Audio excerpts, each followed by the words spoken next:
بسم الله الرحمن الرحيم قل هو الله أحد الله الصمد لم يلد ولم يولد ولم يكن له كفوا أحد. கண்டன ஆர்ப்பாட்டமானது இப்போது ஆரம்பமாக இருக்கிறது. தமிழ்நாடு தௌஹீத் ஜமாத் தஞ்சை வடக்கு மாவட்ட தலைவர் ஜாஃபர் அலி அவர்கள் தலைமை உரையாற்றுவார்கள். அஸ்ஸலாமு அலைக்கும் வரஹ்மத்துல்லாஹி வபரகாத்துஹு. அந்த ஏக இறைவன் சாந்தி சமாதானமும் நமது தலைவர் முஹம்மது நபி ஸல்லல்லாஹு அலைஹி வஸல்லம் மீதும் அவர்கள் குடும்பத்தார்கள் மீதும் சத்திய சஹாபாக்கள் நபித்தோர்கள் தாபிங்கள் தபோ தாபிங்கள் மற்றும் இஸ்லாமிய சமுதாய மக்கள் அனைவரும் மீதும் உண்டாவதாக பிரார்த்தித்து அல்லாஹ்வை போற்றி புகழ்ந்தவனாக அல்லாஹ்வுடைய திருநாமத்தை கொண்டு தமிழ்நாடு தௌஹீத் ஜமாத் தஞ்சை வடக்கு மாவட்டம் நடத்தும் ஒரு மாபெரும் கண்டன ஆர்ப்பாட்டம். இந்த ஆர்ப்பாட்டத்துடைய நோக்கம் என்னன்னு பாத்தீங்கன்னா, ஆலயங்களை பாதுகாக்க வலியுறுத்தி இந்த கண்டன ஆர்ப்பாட்டம். இது தமிழ்நாடு தௌஹீத் ஜமாத் மாநிலம் தழுவிய ஒரு கண்டன ஆர்ப்பாட்டமாக ஒரு அமைதி பேரணியாக நடந்து கொண்டிருக்கிறது. அன்புமிக்க சகோதர சகோதரிகளே,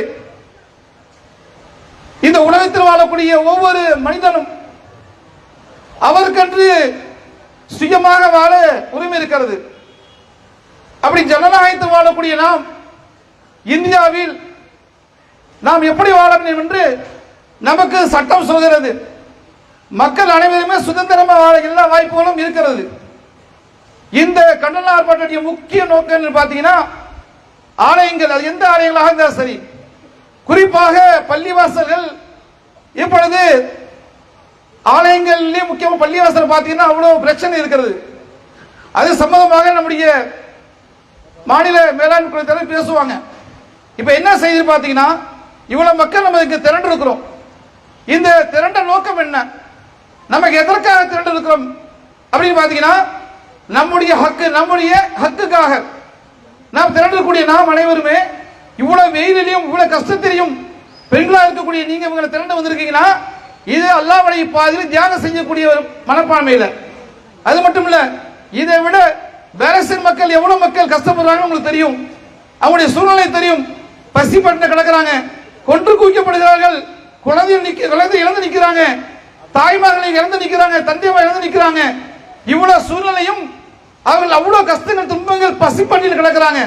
ஆனால் அதை விட நம்ம என்னது, இந்த இந்தியாவில் குறிப்பாக தமிழ்நாட்டில் நம்ம சுதந்திரமாக இருக்கிறோம். ஆனால் இருக்கும்பொழுது இன்றைய கால சூழ்நிலை நமக்கு சாதகம் இல்லாமல் சில சூழ்நிலை வந்து கொண்டு இருக்கிறது. ஆனால் இருந்தாலும் ஒரு ரஹ்மான் அல்லாஹ்வுடைய துணை நமக்கு இருக்கிறது. அல்லாஹ்வுடைய தூதர் சொன்னார்கள், என்ன சொன்னான்னு பார்த்தீங்கன்னா, முஸ்லீம்களாக இருக்கக்கூடிய நம்ம முஸ்லீம்களாக இருக்கக்கூடிய நம்மளை பார்த்து நான் வியப்படைகிறேன். என்ன வியப்பு, நமக்கு அல்லாஹ் கொடுக்கிறான், சந்தோஷமா இருக்கிறோம், நம்ம சொல்றோம் அல்ஹம்துலில்லாஹ், எல்லா புகழும் அல்லாஹ் ஒருவனுக்கு, அல்லாஹ்வுக்கு நம்ம என்ன செய்யறோம், நன்றி செலுத்துகிறோம். ஆனா நமக்கு கஷ்டங்களும் துன்பங்களும் பிரச்சனைகளும் வரும் பொழுது நாம் என்ன சொல்றோம், பொறுமை காத்துக் கொள்கிறோம். இன்னா லில்லாஹி வ இன்னா இலைஹி ராஜிஊன் என்று சொல்கிறோம். நாம் அல்லாஹ்வுக்குரியவர்கள், அல்லாஹ்விடத்தில் நம்முடைய திரும்புதல் இருக்கிறது. அது மட்டும் இல்லாமல் ஹஸ்பி அல்லாஹ் வ நிஅமல் வக்கீல், அல்லாஹ் நமக்கு போதுமானவன் என்று என்ன செய்யறோம், நம்ம சொல்றோம். அப்ப அல்லாஹ்வுடைய சொல்றாங்க, ஆஹா துன்பங்கள் கஷ்டங்கள் வந்துச்சுன்னா பொறுத்துக் கொள்கிறார். அது மட்டும் இல்லாமல் அல்லாஹ் வழங்கியதற்கு நன்றி செலுத்துகிறார். இது இரண்டுமே இறை நம்பிக்கை கொண்ட முஃமின்களுக்கு நன்மையாக அமைந்து விடுகிறது என்று அல்லாஹ்வுடைய தூதர் சொல்லியிருக்கிறார்கள். அது மட்டும் இல்ல சகோதர சகோதரிகளே, இந்த உலகத்தில் நாம் இறைவன் நம்பி அன்பி இருக்கிறோம், அல்லாஹ்வை சார்ந்து இருக்கிறோம், அல்லாஹ்வை ஏற்றுக்கொண்டு இருக்கிறோம், ஏகத்துவ கொள்கையில் இருக்கிறோம்.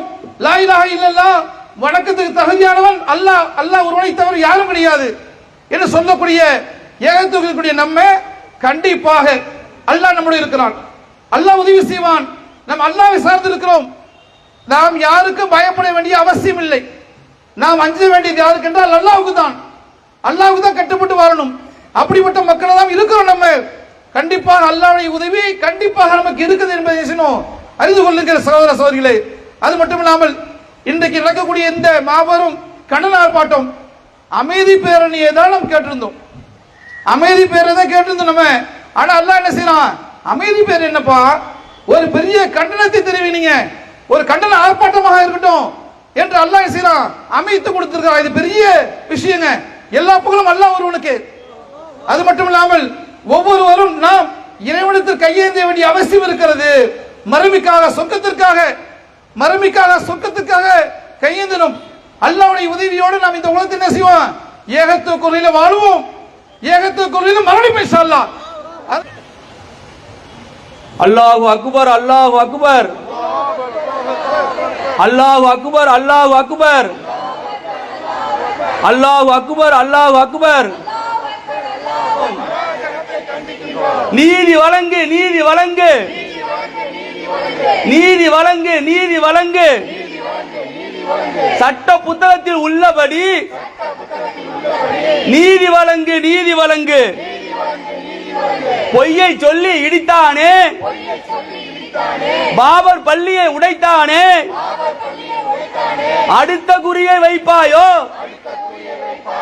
என்ன ஆட்சி, என்ன ஆட்சி?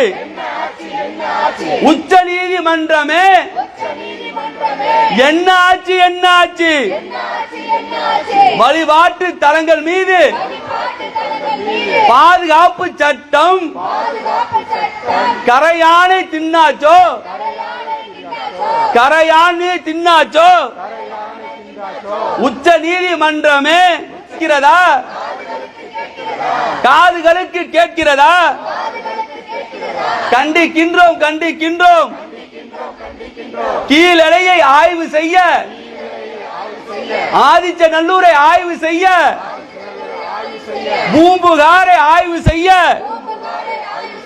மறுக்கின்ற ஒன்றிய அரசே, மசூதிகளை மட்டும் ஆய்வு செய்வாயோ?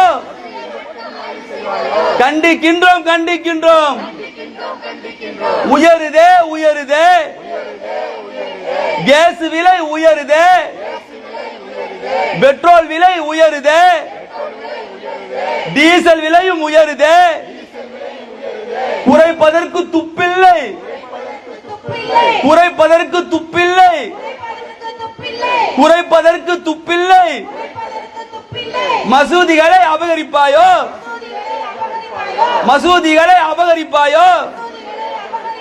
மசூதிகளை அபகரித்து மறு தேர்தலுக்கு அரசியல் செய்யும் மானங்கெட்ட மத்திய அரசு, மானங்கெட்ட மத்திய அரசு. கண்டிக்கின்றோம், கண்டிக்கின்றோம், கண்டிக்கின்றோம், கண்டிக்கின்றோம். இடத்தின் உரிமை கோருவதற்கு பட்டா வேண்டாம், பத்திரம் வேண்டாம், சிட்டா வேண்டாம், பட்டா வேண்டாம். மதவரி மட்டும் போதுமா? மதவரி மட்டும் போதுமா? சீச்சி, வெக்கக்கேடு, மானக்கேடு, மானக்கேடு.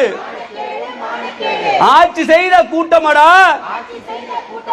அடக்கி ஆள நினைக்காதே. பாபர் மசூதி பாணியிலே கனவில் கூட நினைக்காதே, கனவில் கூட நினைக்காதே. பறிக்காதே, பறிக்காதே. வழிபாட்டு உரிமையை பறிக்காதே, பறிக்காதே. வதைக்காதே, வதைக்காதே. ஜனநாயகத்தை வதைக்காதே. உரிமையடா, உரிமையடா, உரிமையடா, உரிமையடா. அரசியலமைப்பு தந்த வழிபாட்டு உரிமையடா, வழிபாட்டு உரிமையடா. ஆட்சி அதிகாரத்தின் ஆணவத்தால், ஆட்சி அதிகாரத்தின் ஆணவத்தால் ஆட்டம் போடாதே, ஆட்டம் போடாதே. புறக்கணிப்போம், புறக்கணிப்போம்.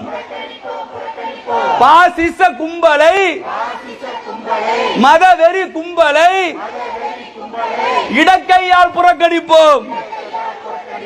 ஆபத்து, ஆபத்து, ஆபத்து, ஆபத்து. மதவெறி அரசியல் நாட்டிற்கு ஆபத்து. மசூதிகளை அபகரித்து அராஜகம் செய்யாதே. அல்லாஹ் அக்பர், அல்லாஹ் அக்பர், அல்லாஹ் அக்பர், அல்லாஹ் அக்பர். ஆர்ப்பாட்டம், இது ஆர்ப்பாட்டம். முஸ்லிம்களின் ஆர்ப்பாட்டம். அல்லாஹு அக்பர், அல்லாஹு அக்பர்,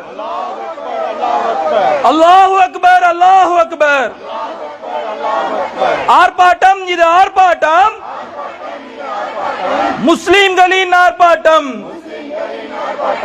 இந்திய அரசின் இறையாண்மையை காக்கின்ற ஆர்ப்பாட்டம். நீதி கேட்டு, நீதி கேட்டு, நியாயம் கேட்டு, நியாயம் கேட்டு வீதிக்கு வந்த ஆர்ப்பாட்டம். அநியாயம், இது அநியாயம், அநியாயம், இது அநியாயம். இந்திய மக்களின் கோரிக்கை உன் காதுகளுக்கு கேட்கிறதா? பாதுகாப்பில்லை, பாதுகாப்பில்லை. மோடியின் காட்டு தர்பாரிலே பள்ளிவாசலுக்கு பாதுகாப்பு இல்லை, நாட்டு மக்களுக்கு பாதுகாப்பு இல்லை. ஆபத்து, ஆபத்து, மதவெறி அரசியல் ஆபத்து. மசூதிகளை அபகரித்து அராஜகமாய் ஆபத்து. என்ன ஆச்சு, என்ன ஆச்சு? வழிபாடு பாதுகாப்பு சட்டம் என்ன ஆச்சு? பறிக்காதே, பறிக்காதே, வழிபாட்டு உரிமையை பறிக்காதே, வதைக்காதே, வதைக்காதே, முஸ்லிம்களை வதைக்காதே. உரிமையடா, உரிமையடா, எங்கள் ஆலய வழிபாடடா, அரசியல் அமைப்பு தந்த உரிமையடா, அரசியல் சட்டம் தந்த உரிமையடா. குழி தோண்டி புதைக்காதே, குழி தோண்டி புதைக்காதே. ஆட்சி அதிகாரத்தில் ஆணவத்தால் அபகரிக்கும் ஆசையடைங்களையா அடுத்த அரசியல் நடத்தினால் கியான்வாய் முஸ்லிம் பறிப்பாயா? அல்லாஹு அக்பர், அல்லாஹு அக்பர். ஆர்ப்பாட்டம், இது ஆர்ப்பாட்டம், முஸ்லிம்களின் ஆர்ப்பாட்டம். இந்திய அரசின் இறையாண்மையை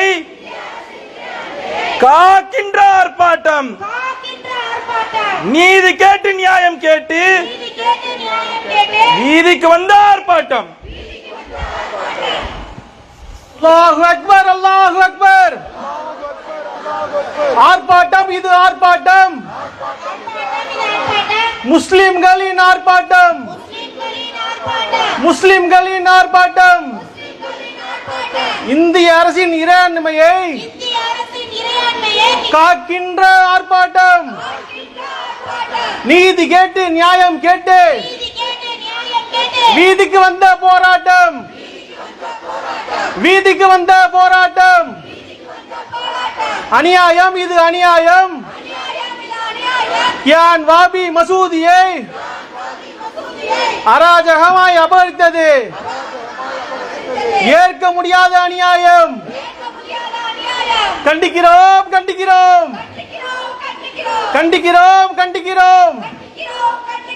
அரசியல் அமைப்பை கொள்கின்ற, அரசியல் அமைப்பை கொள்கின்ற அராஜகத்தை கண்டிக்கின்றோம், அராஜகத்தை கண்டிக்கின்றோம். நீதி வழங்கு, நீதி வழங்கு. சட்ட புத்தகத்தில் உள்ளபடி, சட்ட புத்தகத்தில் உள்ளபடி நீதியை வழங்கு, நீதியை வழங்கு. பொய்யை சொல்லி புரட்டை சொல்லி, கொல்லை சொல்லி புரட்டை சொல்லி இடித்தானே, இடித்தானே, உடைத்தானே, உடைத்தானே. பாபர் பள்ளியை உடைத்தானே, கியான் மசூதியை நோக்கி அடுத்த குறியை வைத்தானே. என்ன ஆச்சு, என்ன ஆச்சு? உச்ச நீதிமன்றமே என்ன ஆச்சு? வழிபாட்டு தலங்கள் பாதுகாப்பு சட்டம் கரையா நரித்து கலங்களாகி போச்சு. உச்ச நீதிமன்றமே, உச்ச நீதிமன்றமே கேட்கிறதா, கேட்கிறதா? இந்திய மக்களின் கோரிக்கையை உன் காதுகளுக்கு கேட்கிறதா? உன் காதுகளுக்கு கேட்கிறதா? ஆபத்து ஆபத்து, மத வெறி அரசியல், ஆபத்து ஆபத்து. வழிபாட்டு தலங்கள் பாதுகாப்பு சட்டம் எங்கே போச்சு? என்ன ஆச்சு? பறிக்காதே பறிக்காதே. வழிபாட்டு உரிமைகளை பறிக்காதே பறிக்காதே. வதைக்காதே வதைக்காதே. முஸ்லிம்களை வதைக்காதே. உரிமையடா உரிமையடா உரிமையடா உரிமையடா. எங்களின் ஆலய வழிபாடு அரசியலமைப்பு தந்த உரிமையடா உரிமையடா. அல்லாஹு அக்பர் அல்லாஹு அக்பர் அல்லாஹு அக்பர் அல்லாஹு அக்பர். இந்திய அரசின் இறையாண்மையை காக்கின்ற ஆர்ப்பாட்டம்.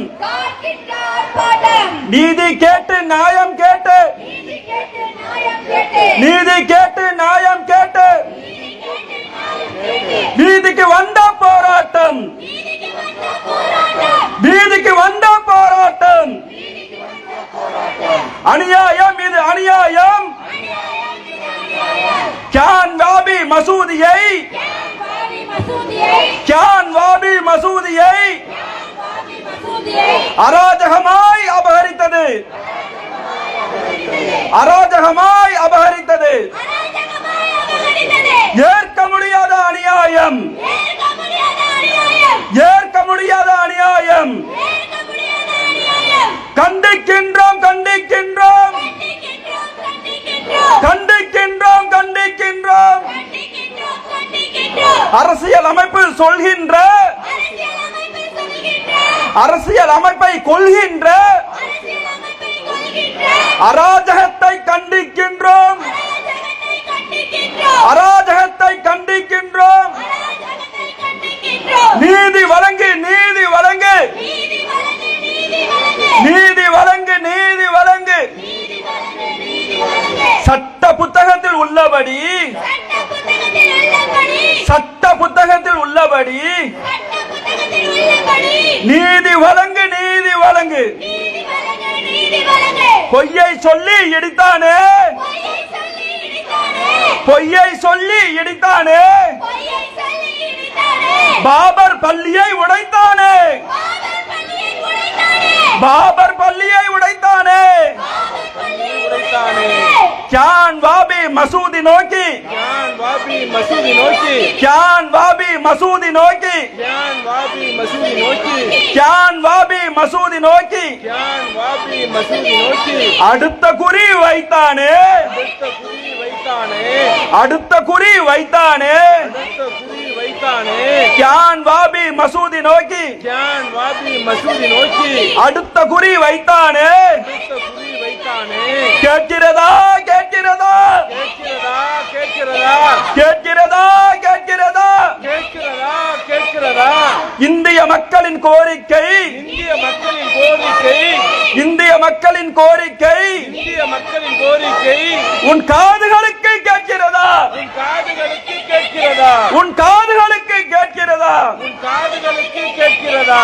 மோடியின் காட்டு தர்பாரிலே, மோடியின் காட்டு தர்பாரிலே, மோடியின் காட்டு தர்பாரிலே மோடியின் காட்டு தர்பாரிலே பள்ளிவாசலுக்கு பாதுகாப்பில்லை, பள்ளி வாசல்களுக்கு பாதுகாப்பில்லை, பள்ளிவாசலுக்கு பாதுகாப்பில்லை. பள்ளிவாசல்களுக்கு பாதுகாப்பில்லை. நாட்டு மக்களுக்கும் பாதுகாப்பில்லை, நாட்டு மக்களுக்கு பாதுகாப்பில்லை, நாட்டு மக்களுக்கும் பாதுகாப்பில்லை. நாட்டு மக்களுக்கு பாதுகாப்பில்லை. ஆபத்து இது ஆபத்து, ஆபத்து இது ஆபத்து, ஆபத்து இது ஆபத்து. ஆபத்து இது ஆபத்து. மதவெறி அரசியல் ஆபத்து, மதவெறி அரசியல் ஆபத்து, மதவெறி அரசியல் ஆபத்து. மதவெறி அரசியல் ஆபத்து. மசூதிகளை அபகரித்து, மசூதிகளை அபகரித்து, மசூதிகளை அபகரித்து மசூதிகளை அபகரித்து. அராஜகம் இது ஆபத்து, அராஜகம் இது ஆபத்து, அராஜகம் இது ஆபத்து. அராஜகம் இது ஆபத்து. என்ன ஆச்சு என்ன ஆச்சு என்ன ஆச்சு என்ன ஆச்சு வழிபாட்டு தலங்களின் பாதுகாப்பு சட்டம் என்ன ஆச்சு வழிபாட்டு தலங்களின் பாதுகாப்பு சட்டம் என்னாச்சு என்ன ஆச்சு என்ன ஆச்சு என்னாச்சு வழிபாட்டு தலங்களின் பாதுகாப்பு சட்டம் என்ன ஆச்சு வழிபாட்டு தலங்களின் பாதுகாப்பு சட்டம் என்னாச்சு பாதுகாப்பு சட்டம் எங்கே போச்சு என்ன ஆச்சு பாதுகாப்பு சட்டம் எங்கே போச்சு என்னாச்சு பறிக்காதே பறிக்காதே பறிக்காதே பறிக்காதே வழிபாட்டு உரிமையை பறிக்காதே வழிபாட்டு உரிமையை பறிக்காதே வதைக்காதே வதைக்காதே வதைக்காதே வதைக்காதே முஸ்லிம்களை வதைக்காதே முஸ்லிம்களை வதைக்காதே உரிமையடா உரிமையடா உரிமையடா உரிமையடா எங்கள் ஆலயின் வழிபாடடா எங்கள் ஆலய வழிபாடுடா உரிமையடா உரிமையடா உரிமையடா உரிமையடா எங்கள் ஆலயின் வழிபாடு எங்கள் ஆலயின் வழிபாடு அரசியல் அமைப்பு தந்த உரிமையடா அரசியல் அமைப்பு தந்த உரிமையடா அரசியல் அமைப்பு சட்டத்தை அரசியல் அமைப்பு சட்டத்தை குழி தோண்டி புதைக்காதே தோண்டி புதைக்காதே அரசியல் அமைப்பு சட்டத்தை அரசியல் அமைப்பு சட்டத்தை குழி தோண்டி புதைக்காதே தோண்டி புதைக்காதே அல்லாஹு அக்பர் அல்லாஹு அக்பர் அல்லாஹு அக்பர் ஆர்ப்பாட்டம் இது ஆர்ப்பாட்டம் ஆர்ப்பாட்டம் இது ஆர்ப்பாட்டம் முஸ்லிம்களின் ஆர்ப்பாட்டம் முஸ்லிம்களின் ஆர்ப்பாட்டம் அன்றைய சகோதர சகோதரிகளே, அல்லாஹ்வுடைய கிருபையினால இந்த மார்க்கத்துக்காக அல்லாஹ்வுக்காக இவ்வளவு மக்கள் கூடியிருக்கிறோம். வெயில் பயங்கரம், வெயில் வேற அடிக்குது. அல்லாஹ்விடத்தில் உங்களுக்கு கூடியிருக்கிறது. இப்பொழுது இந்த மாபெரும் கண்டன ஆர்ப்பாட்டம் தமிழ்நாடு தௌஹீத் ஜமாத் தஞ்சை வடக்கு மாவட்டம் சார்பாக நடத்தக்கூடிய இந்த மாபெரும் கண்டன ஆர்ப்பாட்டம், இந்த மாபெரும் கண்டன ஆர்ப்பாட்டத்திற்கு மாநில தலைமை மூலமாக நம்முடைய தணிக்கை குழு தலைவர் அப்துல் ரஹீம் அவர்கள் கண்டன உரையை நிகழ்த்துவார்கள். அளவற்ற அருளாளனும் நிகரற்ற பேரன்புடையனுமாகிய எல்லாம் அல்ல அல்லாஹுவை போற்றி புகழ்ந்தவனாக இந்த கண்டன உரையை ஆரம்பம் செய்கின்றேன். தமிழ்நாடு தௌஹீத் ஜமாத் தஞ்சை வடக்கு மாவட்டம் சார்பாக இந்த கண்டன ஆர்ப்பாட்டம் நடைபெற்றுக் கொண்டிருக்கின்றது. உத்தரப்பிரதேச மாநிலம் வாரணாசியில் உள்ள கியான்வாபி பள்ளிவாசல் புராதனமான இஸ்லாமியர்கள் வழிபடக்கூடிய ஒரு பள்ளிவாசல். இந்த பள்ளிவாசலினுடைய ஒரு பகுதியை இந்து மக்களுடைய வழிபாட்டுக்காக வாரணாசி மாவட்ட நீதிமன்றம் அனுமதி அளித்ததின் பேரில் இப்பொழுது திறக்க விடப்பட்டுள்ளது. இந்த கியான்வாபி பள்ளிவாசல் சதி திட்டத்தோடு உள்நோக்கத்தோடு அபகரிக்கப்பட வேண்டும் என்ற நோக்கத்திலே சங்கு பரிவார கும்பல்கள் கொஞ்சம் கொஞ்சமாக காய் நகர்த்தி வருகின்றார்கள். இதற்கு அவர்கள் சொல்லக்கூடிய காரண காரியங்கள் என்னவென்று சொன்னால், இந்த கியான்வாபி மசூதி என்பது வாரணாசியிலே இருக்கக்கூடிய காசி விஸ்வநாதர் ஆலயத்தை முகலாய மன்னர்களாக இருந்த அவுரங்கசீப் இடித்துவிட்டு கட்டியது என்கின்ற ஒரு குற்றச்சாட்டை முன்வைக்கின்றார்கள். அதற்கு ஆதாரமாக இப்பொழுது இருக்கக்கூடிய கியான்வாபி மசூதியினுடைய உசுகானாவில் நடுவில ஒரு சிவலிங்கம் இருக்கின்றது. கியான்வாபி பள்ளிவாசனுடைய நிலவரைகளிலே கற்சிலைகள், சாமி கற்சிலைகள் இருக்கின்றது. எனவே இந்த மசூதியை இடித்துவிட்டு இதை கோவிலாக அறிவிக்க வேண்டும், மசூதியை இந்து மக்களிடத்தில் ஒப்படைக்க வேண்டும் என்ற ஒரு கோரிக்கையோடு நீதிமன்றத்தை அணுகியிருக்கின்றார்கள். அன்பார்ந்த சகோதரர்களே, இதுல நமக்கு சில நியாயமான கேள்விகள் இந்த இடத்துல எழுகின்றது. அவுரங்கசீப்பை இவர்கள் இழுப்பதற்குண்டான காரணம் என்னவென்று சொன்னால், அவுரங்கசீப் என்று சொல்லக்கூடிய அந்த முகலாய மன்னர்கள் இஸ்லாமியர்களாக இருந்தார்கள். இஸ்லாமியர்களாக இருந்தவர்கள் எல்லாம் இந்து மக்களுடைய கோயிலை இடிப்பதையே முழுநேர வேலையாக செய்தார்கள். அதன் காரணத்தினால் இந்தியாவில் இருந்த ஆயிரக்கணக்கான கோயில்கள் எல்லாம் இடிக்கப்பட்டுதான் இப்பொழுது இருக்கக்கூடிய பள்ளிவாசல்கள் கட்டப்பட்டிருக்கின்றன என்பதை நிலைநாட்ட வேண்டும் என்கின்ற நோக்கத்திலே உள்நோக்கத்தோடு தான் அவுரங்கசீப்பை இழுக்கின்றார்கள். உண்மையிலேயே அவுரங்கசீப் என்பவர் அவர் கோயில்களை இடிக்கக்கூடிய இயல்பு உடையவராக இருந்தாரா என்று சொன்னால், அவுரங்கசீப் இந்த நாட்டை ஒட்டுமொத்த இந்தியாவையும் 49 ஆண்டுகள் ஆட்சி பண்ணியிருக்கார். அவர் தன்னுடைய ஆட்சி காலத்திலே தன்னுடைய சாம்ராஜ்யத்தினுடைய முக்கியமான பதவிகளிலே இந்து மக்களை அவர் தளபதி போன்ற முக்கிய பதவிகளிலே அவர் அமர்த்தி இருக்கின்றார். இன்னும் சொல்ல போனால் வழிபாட்டு தலங்களுக்கு உதவக்கூடியவர்களாக பல முகலாய மன்னர்கள் இருந்திருக்கின்றார்கள், அவுரங்கசீப் உட்பட.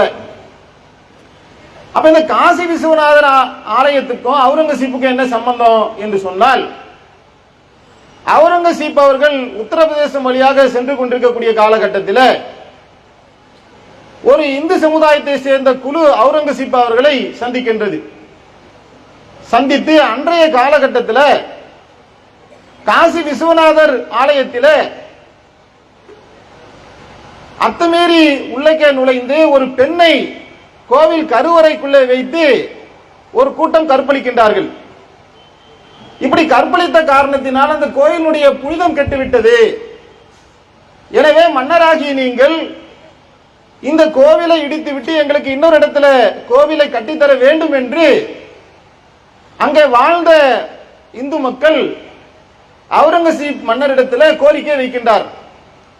அந்த கோரிக்கையை ஏற்று பரிசீலித்து என்ன செய்யறாருனாக்கா, சரி உங்களுக்கு நீங்க சில சட்ட விதிமுறைகள் நடைமுறைகள் வச்சிருக்கிறீங்க, அதன் அடிப்படையில் நான் இடிச்சுட்டு கோயிலை கட்டித்தரேன்னு சொல்லி அவர் அந்த இடத்திலிருந்து கோயிலை இடித்து வேற இடத்துல கட்டி கொடுத்தார் என்பது வரலாற்று பூர்வமான தகவலாக இருக்கின்றது. முகலாய மன்னர்களிலேயே அதிகமான தரவுகள் பாதுகாக்கப்பட்ட ஒரு மன்னருடைய தரவுகள் இருக்குன்னு சொன்னா அது அவுரங்கசீப்புடைய வரலாறு தான். பட்டயங்கள், செப்பேடுகள், இது மாதிரி நிறைய தரவுகள் அவுரங்கசீப்புடைய வாழ்க்கையில என்னெல்லாம் நடந்துச்சு அப்படிங்கறத அங்குலம் அங்குலமாக எழுதி வச்சிருக்கிற காரணத்தினால இவங்க இஷ்டத்துக்கு என்ன செய்ய முடியாது, அவுரங்கசீப் சம்பந்தமாக விட்டடிக்க முடியாது. வரலாற்று ஆய்வாளர்கள் இது தொடர்பாக நிறைய எதிர்கருத்துக்களை வச்சு இன்னைக்கு சமுதாயத்தில் கொண்டு வந்து கொண்டிருக்கக்கூடிய காட்சியை பார்க்கிறோம்.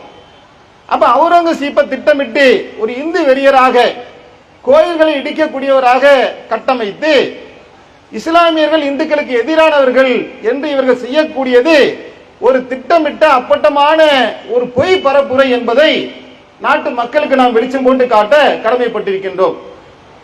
அதே மாதிரி பாத்தீங்கன்னு சொன்னா இந்த ஆலயங்களை இடிக்கிறது அப்படிங்கறத நீங்க கவனிச்சு பார்த்தீர்கள் என்று சொன்னால், அந்த காலத்தில் இருந்த மன்னர்களை எடுத்துக்கொண்டால் அவர்கள் இன்னொரு நாட்டுக்கு படையெடுத்து போகும்போது, இந்தியாவுக்குள்ளே பல நாடுகள் இருந்துச்சுல, ஒரு நாட்டு மன்னர், ஒரு இந்து மன்னர் இன்னொரு இந்து மன்னரை போய் அவர் படையெடுப்பார் என்று சொன்னால் அவர் என்ன செய்வார்னாக்கா, அந்த நாட்டில் இருக்கக்கூடிய கோயில்களில் இருக்கக்கூடிய அதை கஜானாவை பயன்படுத்தினாங்க. நாட்டினுடைய கருவூலங்களை கோயிலுக்கு கீழே தான் பாதுகாத்து வச்சிருந்தாங்க.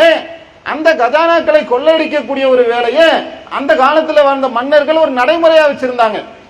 உதாரணத்துக்கு சொல்வதாக இருந்தால் கிபி 642 நரசிம்மவர்மன் என்று சொல்லக்கூடிய ஒரு இந்து மன்னர் என்ன செய்யறாருன்னா, சாளுக்கியர்களை அவர் போர்க்களத்தில் சந்திச்சு அவங்கள ஒழிச்சு கட்டுறாரு.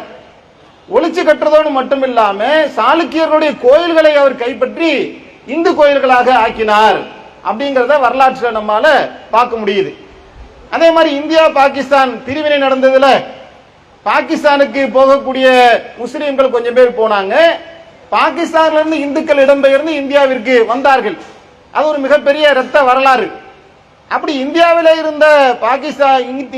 இருந்து முஸ்லிம்கள் பாகிஸ்தானுக்கு சிலர் போகக்கூடிய நேரத்தில் இங்க இருக்கக்கூடிய பள்ளிவாசல்களை எல்லாம் அபகரித்து கோயில்களாக மாற்றிய சம்பவங்களும் வரலாற்றில் பதிவு செய்யப்பட்டிருக்கு. ஹரியானாவை எடுத்துக்கொண்டால் சோனிபாத் என்று சொல்லக்கூடிய நகரில் ஜும்மா மஸ்ஜித் இருந்துச்சு. இன்னைக்கு அதே சோனிபாத் நகரத்தில் அந்த ஜும்மா மசூதி துர்கா கோயிலாக மாற்றப்பட்டிருக்கு. இதெல்லாம் வரலாற்று ஆவணங்களில் பதிவு பெற்ற விஷயத்தை நம்ம சொல்றோம். அதே ஹரியானாவில் டானாஷர் மஸ்ஜித் என்று சொல்லக்கூடிய ஒரு மஸ்ஜித் இப்ப பகவான் டனாஷர் கோயிலாக மாற்றப்பட்டு இன்னைக்கு அந்த பள்ளிவாசல் கோயிலாக மாற்றப்பட்டிருக்கக்கூடிய நிலையை நாம பார்க்கிறோம். அதே மாதிரி தமிழகத்தை எடுத்துக்கொண்டால் 6, 7, 8 நூற்றாண்டுகளில் புத்த சமண மதங்கள் ரொம்ப ஒரு எழுச்சி பெற்ற நிலையில இருந்துச்சு தமிழகத்திலேயே. அதுக்கப்புறம் சைவமும் வைணமும் தலையெடுத்த காலகட்டங்களில் புத்த சமண அடையாளங்களை எல்லாம் அடித்து நொறுக்கிவிட்டு அதை கோயிலாக மாற்றினார்கள். புத்த மதத்தை சேர்ந்தவர்களை கழுவில ஏற்றினார்கள். இது போன்ற ஏராளமான வரலாறுகள் நமக்கு இந்திய வரலாற்றில் ஆதாரபூர்வமாக பதிவு செய்யப்பட்டிருக்கு. அப்ப நமக்கு என்ன பொதுவா தெரியுதுன்னு சொன்னா, அந்த காலத்தில் இருந்த ஆட்சியாளர்கள் எல்லாம் ஒரு நாட்டை பிடிக்கக்கூடிய நேரத்தில் நாட்டினுடைய கருவூலங்கள் கோயிலுக்கு கீழே இருந்த காரணத்தினால் தங்கம், வெள்ளி, வைடூரியம் போன்றவைகள் எல்லாம் கோயிலுக்கு கீழே வைத்து பாதுகாத்த காரணத்தினால் கஜானாவை பிடிக்கின்ற நோக்கத்தில் கோயிலை சேர்த்து அளித்தார்கள். அப்படிங்கிறது அந்த காலத்தினுடைய நடைமுறையாக இருந்ததை நம்மால் அறிய முடிகின்றது. அப்ப இந்த ஒரு சூழ்நிலைகள்ல நீங்க எடுத்து பார்த்தீங்கன்னு சொன்னா, இதை ஒரு மத சாயம் பூசி முகலாய மன்னர்கள் இந்துக்களுக்கு எதிராக செயல்பட்டார்கள் என்கின்ற ஒரு சிஸ்டத்துக்குள்ள கொண்டு ஒரு மத வெறிய வட இந்தியாவிலே இன்னைக்கு தூண்டி விட்டிருக்கக்கூடிய நிலையை நாம பார்க்கிறோம். இதை தொடர்ந்து நாம் கவனிப்பதாக இருந்தால், பாபர் மசூதியுடைய தீர்ப்பு 1992 பாபர் மசூதி இடிக்கப்பட்டு அதனை தொடர்ந்து கடைசியாக வழங்கப்பட்ட தீர்ப்புகள் என்ன சொல்றாங்க? பாபர் மசூதி ராம ஜென்ம பூமியாக ஒரு வழக்கு போடப்பட்டு அது தொடர்பாக வந்த இறுதி தீர்ப்பில் இதற்கு முன்னாடி எந்த ஒரு காலகட்டத்திலுமே பாபர் மசூதிக்கு கீழே கோயில் இருந்ததில்லை என்று மிக திட்டவட்டமாக அந்த நீதிபதிகள் தன்னுடைய தீர்ப்பில் வழங்குகின்றார்கள். பிறகு எப்படி அது இன்னைக்கு கோயிலா மாறி இருக்கு, எப்படி ராமர் ஆலயம் இன்றைக்கு அங்க கெட்டப்பட்டிருக்கு என்று சொன்னால், யோகாபித்த கூட்டு மனசாட்சியின் அடிப்படையில் இந்துக்கள் இதை ஒரு புனிதத்தனமாக நம்புகின்ற காரணத்தினால் இது இந்துக்களுக்கு உரியது என்ற தீர்ப்பை வழங்கினார்கள். எல்லா விதமான சட்ட நெறிமுறைகளையும் தூக்கி காலில் போட்டு மிதிச்சுட்டு தான் இந்த தீர்ப்பை வழங்கி இருக்கின்றார்கள். இதை தொடர்ந்து அன்றைய காலகட்டத்திலே இந்த சங்கு பரிவார கும்பல்கள் என்ன செஞ்சாங்க? பாபர் மசூதி மட்டும் எங்களுடைய இலக்கு கிடையாது, அடுத்து காசி, அடுத்து மதுரா, இப்படி ஒவ்வொன்றாக 3000 பள்ளிவாசல்களை நாங்க கணக்கெடுத்து வச்சிருக்கிறோம், எல்லா பள்ளிவாசலையும் நாங்க உடைத்து கோயில்களாக மாற்றுவோம் என்று அவர்கள் குக்கரித்தார்கள். இன்றைக்கு எதை அவர்கள் சொன்னார்களோ அதை நடைமுறைப்படுத்தக்கூடிய வேலையை செஞ்சுக்கிட்டு வராங்க. இதுக்கு இடையில 1991-92 பாபர் மசூதி இடிக்கப்படுது. 91 ஒரு வரலாற்று சிறப்பு மிக்க தீர்ப்பை அன்றைக்கு நாடாளுமன்றத்தில் காங்கிரஸ் அரசாங்கம் கொண்டு வராங்க. என்ன சட்டம் அது?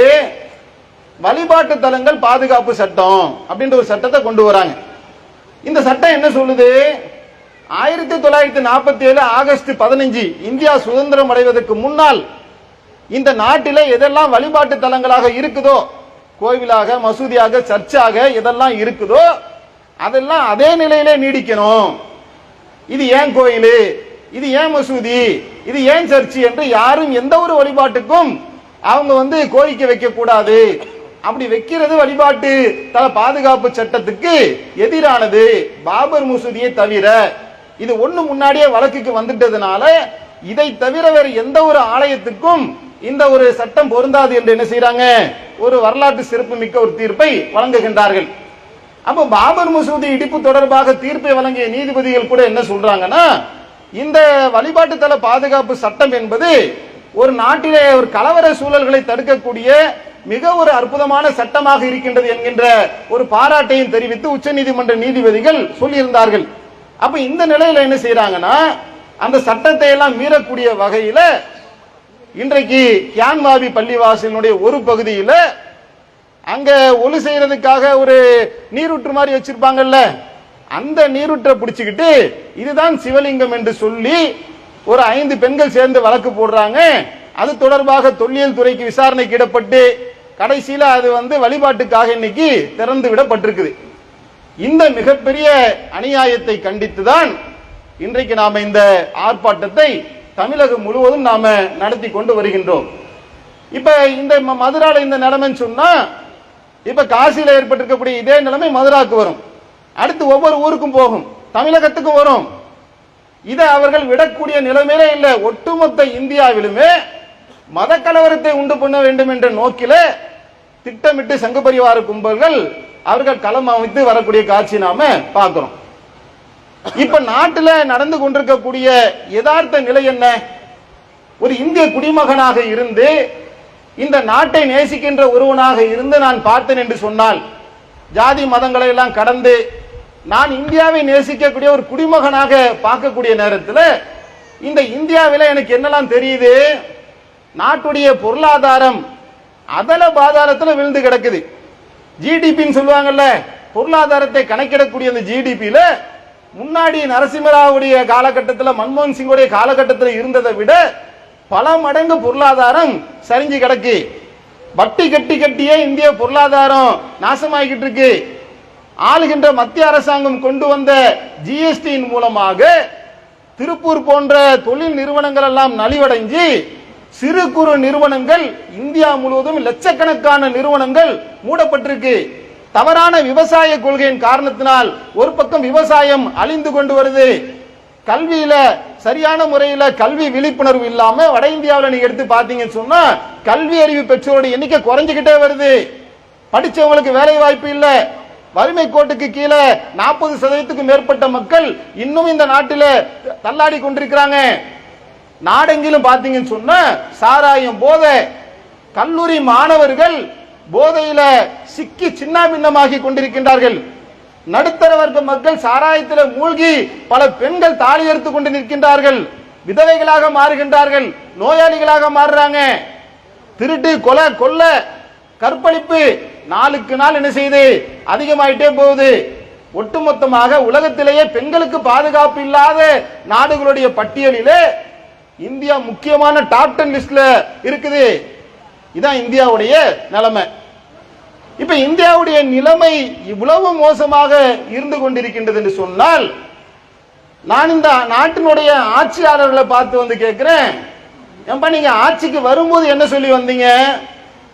நாங்க இந்தியாவில் இருக்கக்கூடிய வேலை வாய்ப்பு இன்மையை ஒழிப்போம், இந்தியாவை நாங்க வல்லரசு நாடாக ஆக்கி காட்டுவோம், தேனாரும் பாலாரும் இந்த நாட்டில ஓடும், வெளிநாட்டில் பதுக்கி வைத்திருக்கக்கூடிய அந்த ஊழல் பணங்களை எல்லாம் நாங்கள் கொண்டு வருவோம், கருப்பு பணத்தை ஒழிப்போம் அப்படிலாம் சொன்னியப்பா, அதெல்லாம் என்னாச்சு அப்படின்னு நாட்டு மக்கள் கேட்கிறாங்க. நான் கேட்கிற மாதிரியே நாட்டில் இருக்கக்கூடிய, நாட்டை நேசிக்கக்கூடிய, ஜாதி மதங்களுக்கு அப்பாற்பட்டு பொதுமக்களாக இருக்கக்கூடியவர்கள் தேச நலனிலே அக்கறை கொண்டு கேள்வி கேட்டாக்க அவங்க சொல்லக்கூடிய பதில் என்னவா இருக்கு தெரியுமா? நான் அவங்க சொல்றாங்க, யார் நாட்டை ஆளுகின்றார்களோ இந்த சங்க பரிவார பிஜேபி கும்பல் என்ன சொல்றாங்க தெரியுமா? நாங்க செஞ்ச சாதனை, நாங்க குஜராத்தில் 2000 பேரை நாங்க படுகொலை செஞ்சோம், கர்ப்பிணி பெண்களை நாங்க வைத்த கீறி நாங்க படுகொலை செஞ்சோம், முஸ்லிம்களை ஓட ஓட துள்ள துடிக்க நாங்க தான் வெட்டணும். குஜராத்தில் மட்டுமில்ல, ஒட்டுமொத்த நாட்டிலே நாங்கள் எங்க நினைத்தாலும் கூட கலவரத்தை செய்வோம். டெல்லியில செஞ்சோம், மும்பையில செஞ்சோம், கோயம்புத்தூர்ல பண்ணோம், பீவண்டியில செஞ்சோம், பாகல்பூர்ல நாங்க தான் கலவரம் பண்ணோம். நாங்கள் கலவரம் பண்ணாத ஏரியாவே இந்த நாட்டில் இல்லை என்று சொல்லக்கூடிய அளவுக்கு அப்படி ஒரு கலவர மன்னர்களாக நாங்கள் இருக்கிறோம் அப்படின்றாங்க.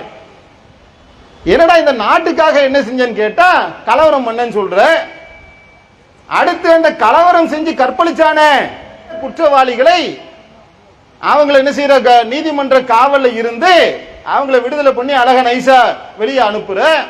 வேற என்னடா செஞ்ச என்று கேட்டால் அது பாத்தீங்கன்னாக்கா கோயில் கருவறையில வச்சு ஆசிபா என்று சொல்லக்கூடிய பெண்ணை நாங்க எல்லாம் சேர்ந்து கூட்டு பலாத்காரம் பண்ணோம். ஒரு 8 வயது சிறுமிய நீங்கள் புனிதமாக மதிக்கக்கூடிய கோவில்ல வைத்துக் கொண்டு நாங்க கற்பழிப்பு, இதான் சாதனை. சாதனை என்று சொல்லக்கூடிய நிலையை பார்க்கிறோம். அடுத்து வேற என்னப்பா பண்ண? நான் முஸ்லிம் மாணவிகளை கர்நாடகாவில் முகத்திரை போடுறாங்கன்ற பேர்ல, யூனிஃபார்ம் என்ற பேர்ல அவங்கள படிக்க விடாம 10,000 மாணவிகளை நடுத்தருவில் நிக்க வச்சேன். உணவு விஷயத்துல மாடுகளை வதை செய்கின்றார்கள், எங்களுடைய கடவுளர்களை கொள்கின்றார்கள் என்ற பேர்ல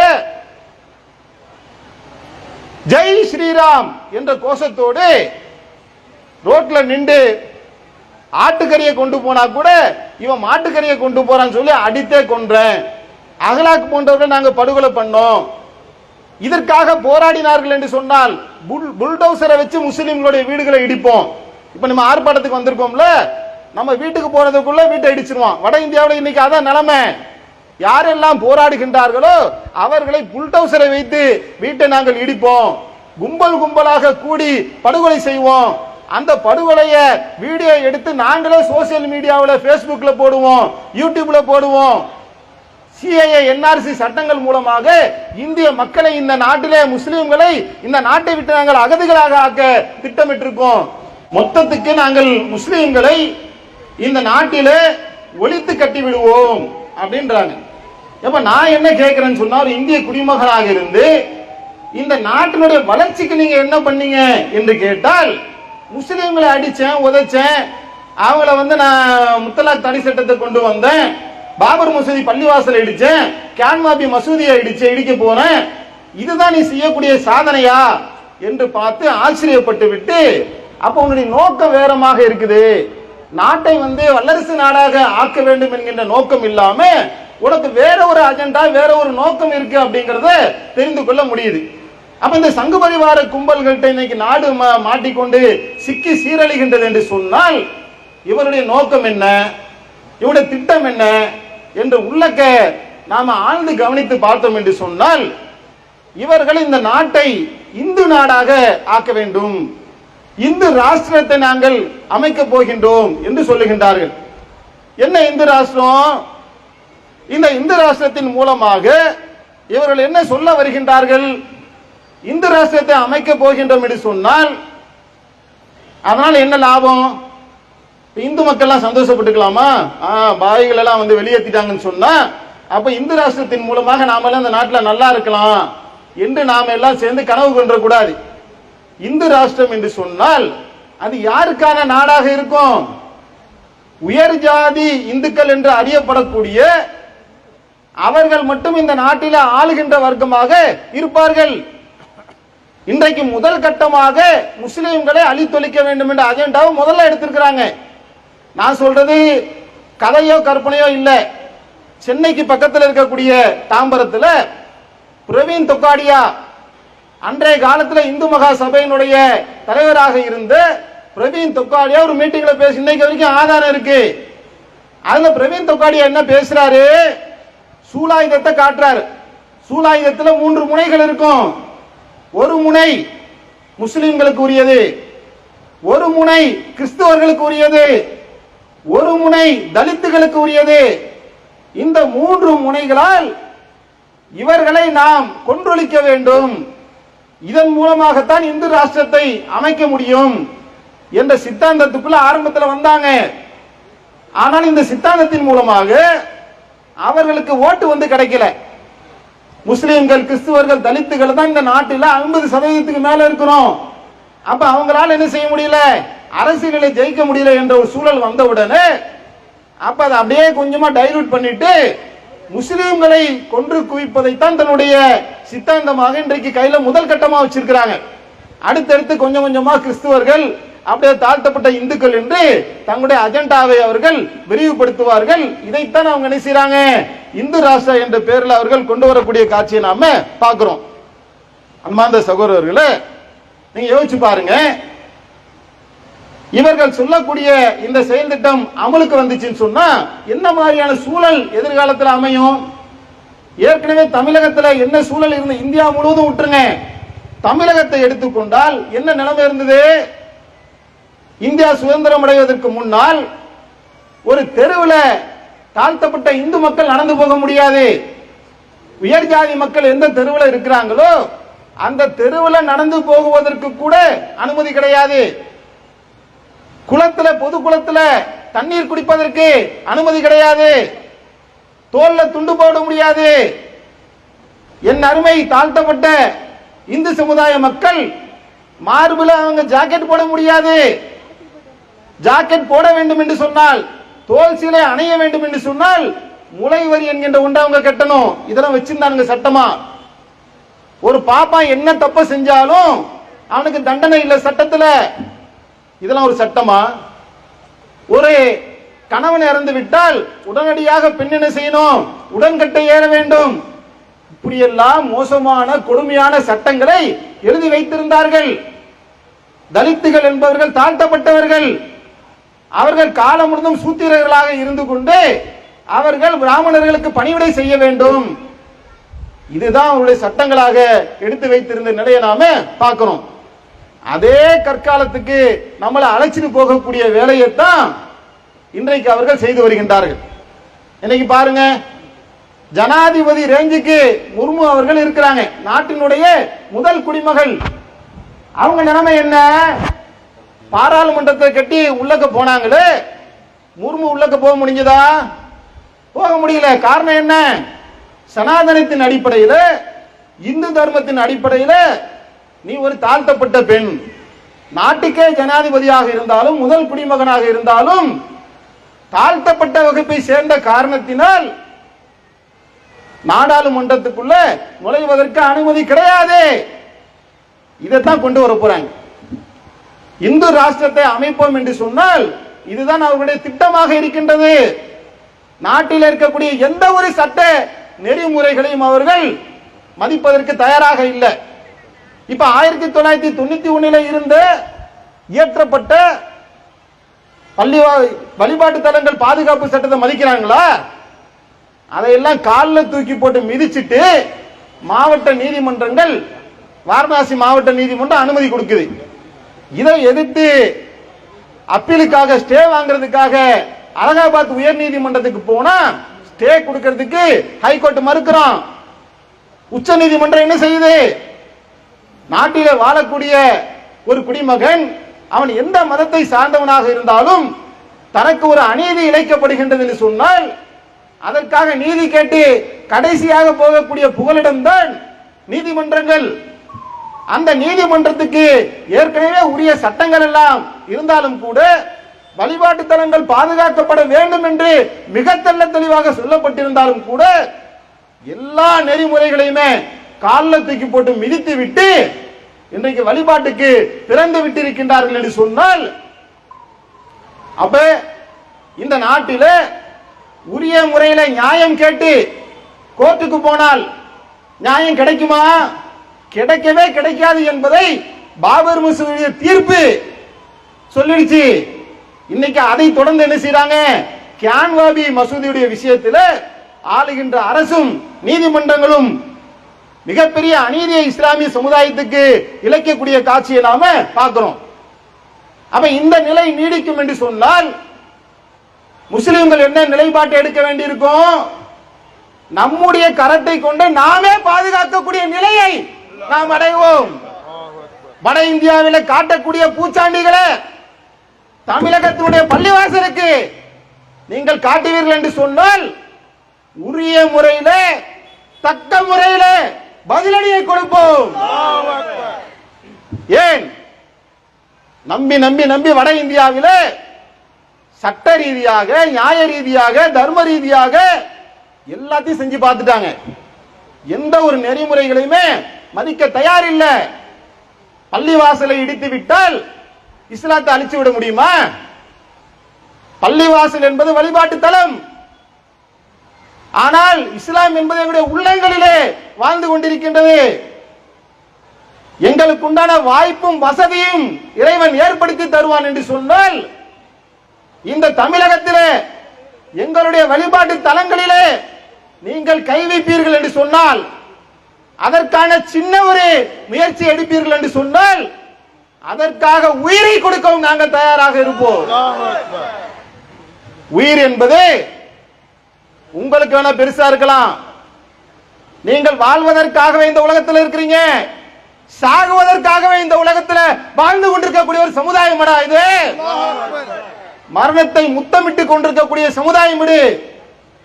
தமிழகத்திலே இறை இல்லங்கள் பாதுகாக்கப்பட வேண்டும். வட இந்தியாவில் இருக்கக்கூடிய எந்த ஒரு சில்மிஷ செயல்களும் தமிழகத்தில் வந்துவிடாத அளவிற்குண்டான பாதுகாப்பை ஆளுகின்ற அரசாங்கங்கள் உறுதி செய்ய வேண்டும். இந்த ஒரு எதிர்ப்பை, இந்த ஒரு புரட்சி தீ ஒட்டுமொத்த இந்தியாவிலுமே பற்றி எரிய வேண்டும் என்று கேட்டுக்கொண்டு என்னுடைய உரையை நிறைவு செய்கின்றேன்.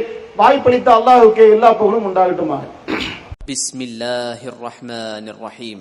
اقرأ باسم ربك الذي خلق خلق الإنسان من علق اقرأ وربك الأكرم الذي علم بالقلم علم الإنسان ما لم يعلم كلا إن الإنسان ليطغى أن رآه استغنى إن إلى ربك الرجعى أرأيت الذي ينهى عبدا إذا صلى أرأيت إن كان على الهدى أو أمر بالتقوى أرأيت إن كذب وتولى ألم يعلم بأن الله يرى كلا لئن لم ينته لنسفعا بالناصية ناصية كاذبة خاطئة فليدع ناديه سندع الزبانية كلا لا تطعه واسجد واقترب.